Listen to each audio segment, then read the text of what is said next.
Another thing I forgot to mention is if you ever work on, and I hate that some manufacturers do this kind of silly stuff. If you ever worked on one of these, I don't know if Wranglers or any other ones are the same, but the condenser has these brackets screwed down on the front of it, and the radiator pin locators go through this hole. So basically the whole damn thing has to be pulled out as one unit, the condenser with the radiator. I've always found that to be such a freaking huge hassle. I hate that. You have this nice gasket that sits between the radiator and the condenser that it's going to rest against, and you have these bolts anyway at the top. You don't need these. It ain't going to go anywhere. I am fully mounted up. I just put the transcooler in. Look how firm this thing is, wiggling back and forth. There ain't no movement at all. You know, with just these one screw locators on each side holding the condenser to the radiator. If you want to keep your Jeep more mechanic friendly over the years, I've got some cleaner ones than this one.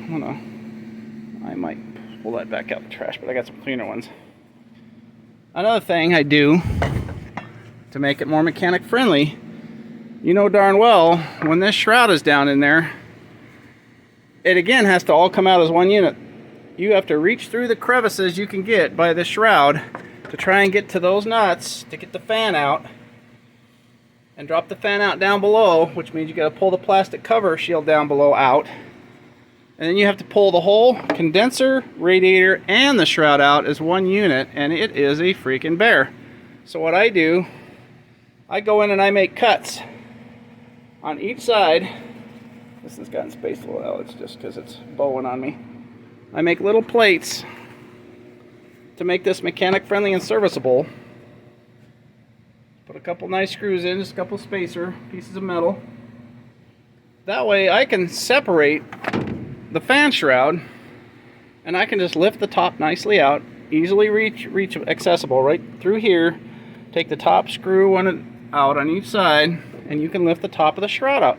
Then you can get to the fan a lot easier. Now, I haven't put the fan in because I'm considering doing an electric fan, but because I'm not going to invest a lot of money in this thing yet, I'm probably going to put the mechanical... I don't even know if I'll put a fan. I want to get it started. It can run quite a while before it gets too hot. I just want to see it get started and running first. But just little hints like that, you know. Another thing I just discovered, here over 40 years I've been wrenching on cars. You want to help straighten out fins on a condenser, use a wire brush. Now while I had the condenser out and I was on the ground over there sitting on my stool, the wires will get into the grooves that are already there, and it will straighten out the bent over ones. Really pretty darn nice. It doesn't make them perfect, but this condenser is looking a whole lot better than it did before I started. And this is the one out of the 300,000 mile Jeep.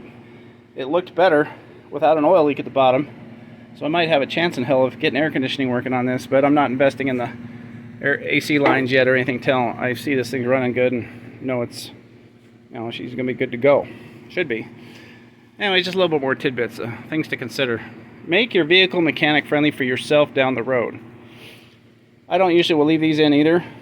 I'm just in it to hold the transcooler, but I'll pull this back out again. That way I only gotta undo this screw under here, that screw, this screw, these two nuts, and then this screw and this screw, and I can take the radiator support out without having to get behind the grill.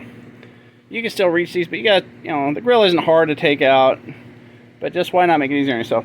Once these 4 screws are in and these 2 nuts are holding the radiator, it ain't gonna go anywhere. This little gap right here, this is the way it is on my green one. Never noticed a problem. And it's so nice. My green one, because it seems to have more cooling capacity, my heater doesn't get hot enough. I put a piece of cardboard down here in front, and I take this off to put it between the condenser and the radiator, block half the radiator with a piece of cardboard in the wintertime. And it works. That radiator I think I got out of the junkyard that looked like a brand new one. I think it's got more core cooling capability than it should have. I've changed the thermostat. It's not at. I don't know what the heck, why I'm still getting that. I know part of my heater core is, I think, partially blocked in the green one too. Anyway, but just another tidbit for a few minutes.